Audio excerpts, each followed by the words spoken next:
ఇక విక్రాంత్ రెడ్డి గారి గురించి అడిగారు. విక్రాంత్ రెడ్డి మీకు తెలుసానని. నాకు తెలుసు, సుబ్బారెడ్డి గారి కుమారుడిగా నాకు తెలుసు అని చెప్పడం జరిగింది. ఈ యొక్క లావాదేవీలన్నీ కూడా విక్రాంత్ రెడ్డి చేశారు అన్నటువంటి విషయం మాకు చాలామంది చాలా సాక్షులు మాకు చెప్పారు.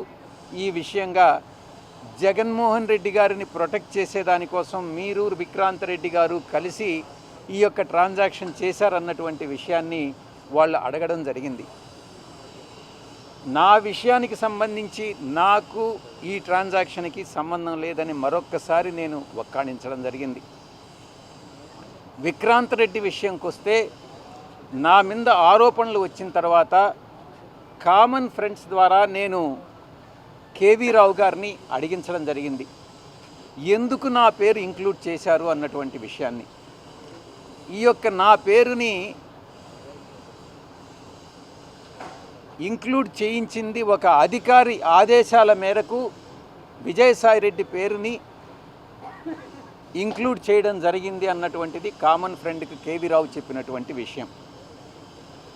ఇక విక్రాంత్ రెడ్డి విషయానికి వస్తే సిఐడి వాళ్ళకి నేను ఒకటే చెప్పాను, వైవి సుబ్బారెడ్డి గారు కేవీ రావు గారు అత్యంత ఆప్తమిత్రులు.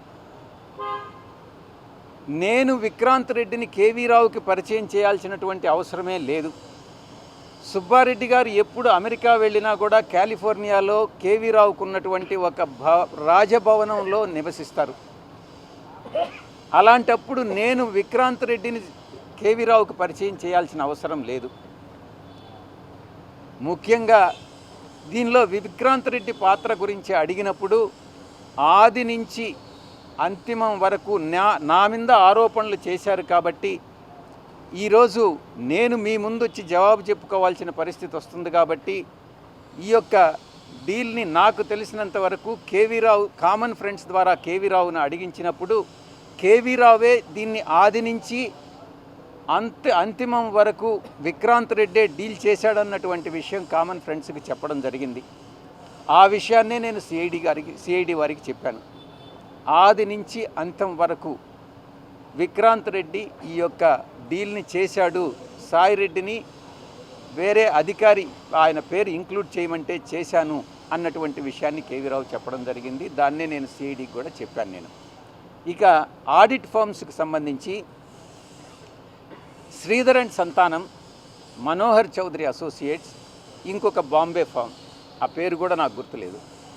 శ్రీధర్ అండ్ సంతానం వాళ్ళు మీ పేరు చెప్తున్నారో అని నేను ఒకటే చెప్పాను, ఎవరైతే మీకు చెప్పారో వాళ్ళని వెంకటేశ్వర స్వామి సాక్షిగా చెప్పమనండి. శ్రీధర్ అండ్ సంతానం నాకు తెలీదు. Manohar Chowdary institute of chartered accountants of India ప్రెసిడెంట్గా ఆయన ప్రెసిడెంట్ అని తెలుసు. ఒక 2 సంవత్సర కాలం పాటు ప్రెసిడెంట్గా పనిచేశాడు. ఇంకొక బాంబే కంపెనీ అసలు తెలీదు.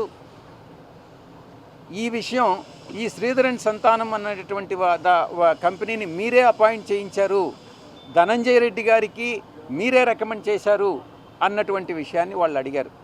నేను ఒకటే చెప్పాను, నేను ధనంజయ రెడ్డి గారిని అడిగాను. ధనంజయ రెడ్డి గారు దానికి ఐఏఎస్ ధనంజయ రెడ్డి గారు నాకు సంబంధం లేని వాటిలో నా పేరెందుకు తీసుకొస్తున్నారు, ప్రభుత్వంలో నాకు ఏం భాగస్వామ్యం ఉంది, మీరెందుకు నా పేరు తీసుకొస్తున్నారు అని అంటే, నీకు సంబంధం లేనటువంటి విషయం ఈ యొక్క శ్రీధర్ అండ్ సంతానం అనేటటువంటి ఫర్మ్ని ఇండస్ట్రీ సెక్రటరీగా కరికాల వల్లవన్ ఆయన అధికారాలను ఉపయోగించుకొని ఆయనే అపాయింట్ చేశాడు. అంతేగాని ఎవ్వరికీ సంబంధం లేదు, ధనంజయ రెడ్డి గారికి సంబంధం లేదు. కరికాల వల్లవన్ ఆయనకి మిత్రుడు కాబట్టి ఆయన తెలిసిన ఆయన తమిళియన్, మిగతా వాళ్ళందరూ కూడా తమిళియన్స్. ఆ యొక్క నేపథ్యంలో ఆ యొక్క సత్సంబంధాలను బట్టి ఆయన అపాయింట్ చేశాడు అన్నటువంటి విషయం నాకు తెలిసింది. దాన్నే నేను సిఐడి వాళ్ళకి చెప్పడం జరిగింది. ఇక మిగతా కొన్ని విషయాలు అడిగారు. విక్రాంత్ రెడ్డి, మీరు ఉత్తరాంధ్రలో ఇన్ఛార్జిగా ఉన్నారు కదా, ఉత్తరాంధ్రలో లాటరైట్ మైన్స్లో కొన్ని వేల కోట్ల రూపాయలు విక్రాంత్ రెడ్డి ఆర్జించారు అన్నటువంటి విషయాన్ని నన్ను అడిగారు. విక్రాంత్ రెడ్డి వేల కోట్ల రూపాయలు ఆర్జించారో లేదో నాకు తెలియదు. ఆయన విక్రాంత్ రెడ్డి ఈ యొక్క వ్యాపారం చేస్తున్నాడు, కొంతమంది ఉద్యోగాలు కావాలని చెప్పి నేను అక్కడ ప్రజా దర్బారు పెట్టినప్పుడు నాకు వినతి పత్రాలు సమర్పించారు. ఆ వినతి పత్రాలని మీరు ఉద్యోగాలు అవకాశాలు ఉంటే కల్పించండి అని చెప్పానే కానీ లాటరైట్ వ్యాపారంలో వ్యాపారం చేశారా, వ్యాపారం చేయలేదా, కోట్లు ఆర్జించారా అన్నటువంటి విషయం నాకు తెలియదు అన్నటువంటి విషయాన్ని చాలా స్పష్టంగా చెప్పడం జరిగింది. ఇది ఈ కేసుకు సంబంధించి పూర్వాపరాలు.